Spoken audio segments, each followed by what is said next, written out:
నేటితరం యువ నాయకుడు సలీం పాషా. మలిదశ తెలంగాణ విద్యార్థి ఉద్యమకారులలో ప్రముఖుడు సయ్యద్ సలీం పాషా. భువనగిరి జిల్లా వలిగొండ మండల కేంద్రం నుండి ఉస్మానియా యూనివర్సిటీకి వచ్చిన తొలితరం ముస్లిం విద్యార్థి. ఎలాంటి రాజకీయ నేపథ్యం లేని మధ్యతరగతి కుటుంబం తనది. ప్రత్యేక తెలంగాణ ఉద్యమానికి ఆకర్షితుడై రాష్ట్ర సాధనే ధ్యేయంగా ఇంటర్మీడియట్ దశ నుండే ఉద్యమంలో అడుగులు వేశాడు. 2009లో ఉస్మానియా యూనివర్సిటీ కేంద్రంగా జరిగిన తెలంగాణ ఉద్యమంలో ముందు వరుసలో నిలిచాడు. చిన్నప్పటి నుండే అణువణువున సెక్యులర్ భావాలను పుణికిపుచ్చుకున్న ఇతను అనేక బహుజన ఉద్యమాలలో మమేకం అయ్యారు. తెలంగాణ ఏర్పాటు తర్వాత ఉద్యమ ఆకాంక్షలను తుంగలోకి తొక్కిన బీఆర్ఎస్ ప్రభుత్వంపై నిరంతరం గళమెత్తిన విద్యార్థి ఉద్యమకారుడు. గత 10 ఏళ్లుగా విద్యార్థి, నిరుద్యోగ, మైనారిటీల సమస్యల మీద తన పదునైన మాటలతో బీఆర్ఎస్ ప్రభుత్వాన్ని ప్రజాక్షేత్రంలో ఎండగట్టిన నిరంతర శ్రామికుడు. బీఆర్ఎస్ ప్రభుత్వం మోపిన అనేక అక్రమ కేసులను నేటికీ ఎదుర్కొంటున్న అలుపెరుగని యోధుడు. తెలంగాణ జన సమితి అధ్యక్షుడు ప్రొఫెసర్ కోదండరాం శిష్యుడిగా వారి పిలుపు మేరకు ప్రత్యేక తెలంగాణ రాష్ట్రం కోసం జేఏసీ చైర్మన్ ప్రొఫెసర్ కోదండరాం పిలుపునిచ్చిన ఆందోళనలు ముందుండి నడిపించారు. ఎస్సీ, ఎస్టీ మరియు మైనార్టీల పక్షాన ఉంటూనే ఇటు నిరుద్యోగుల కోసం తన గళాన్ని వినిపించడం జరిగింది. తెలంగాణ ముస్లిం జేఏసీ కన్వీనర్గా బీఆర్ఎస్ ప్రభుత్వంలో ముస్లింలకు జరిగిన అన్యాయాలపై నిరంతరం గళమెత్తిన వీరుడు. ముస్లింలకు జరుగుతున్న అన్యాయాలను ఆధారాలతో వివరిస్తూ ముస్లింల న్యాయమైన హక్కుల సాధనే ధ్యేయంగా అలుపెరుగని పోరాటం చేశాడు.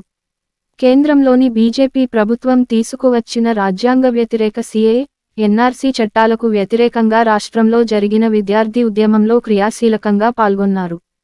విద్యార్థులు, యువకులను ఉద్యమంలో భాగస్వామ్యం చేశాడు. తెలంగాణ అసెంబ్లీ ఎన్నికలకు 6 నెలల ముందు ముస్లిం డిక్లరేషన్ విడుదల చేసి ముస్లింలకు లభించే రాజకీయ, ఆర్థిక, సామాజిక, విద్యాపరమైన హక్కుల సాధన కొరకు ముస్లింలను చైతన్యవంతం చేసే బాధ్యతను భుజాలకు ఎత్తుకున్నాడు. రాష్ట్ర వ్యాప్తంగా 17 ముస్లిం డిక్లరేషన్ సంకల్ప సభలు జరిగేలా చొరవ చూపాడు. తన వాగ్దాటితో, పదునైన ప్రశ్నలతో బీఆర్ఎస్ ప్రభుత్వానికి అనేక సవాళ్లు విసిరాడు. ముస్లిం హక్కుల కోసం కాలికి బలపం కట్టుకుని తిరిగాడు. సలీం పాషా నాయకత్వంలోని ముస్లిం జేఏసీ చేసిన అలుపెరుగని పోరాటం వల్లనే ముస్లింలు బీఆర్ఎస్ ప్రభుత్వానికి దూరం అవుతూ వచ్చారు. ప్రత్యామ్నాయంగా కాంగ్రెస్ పార్టీ వైపు ర్యాలీ అయ్యారు.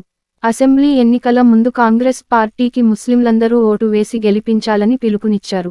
కాంగ్రెస్ పార్టీ గెలుపుకై పలు చోట్ల ప్రచారం కూడా చేశారు.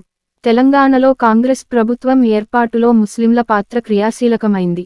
ముఖ్యంగా జిల్లాలలోని మెజారిటీ గ్రామీణ ముస్లింలు కాంగ్రెస్కి మద్దతు తెలిపారంటే దానికి ప్రధాన కారణం తెలంగాణ ముస్లిం జేఏసీ చేసిన కృషి వల్లనే సాధ్యమయ్యిందని ముస్లిం సమాజం నమ్ముతుంది. కాంగ్రెస్ ప్రభుత్వం ఏర్పాటులో క్రియాశీలకంగా పనిచేసిన ముస్లిం జేఏసీ కన్వీనర్ సలీం పాషాతో పాటు మిగతా నాయకులకు ప్రభుత్వంలో భాగస్వామ్యం కల్పిస్తే బాగుంటుందని ముస్లిం సమాజం ఆశిస్తుంది.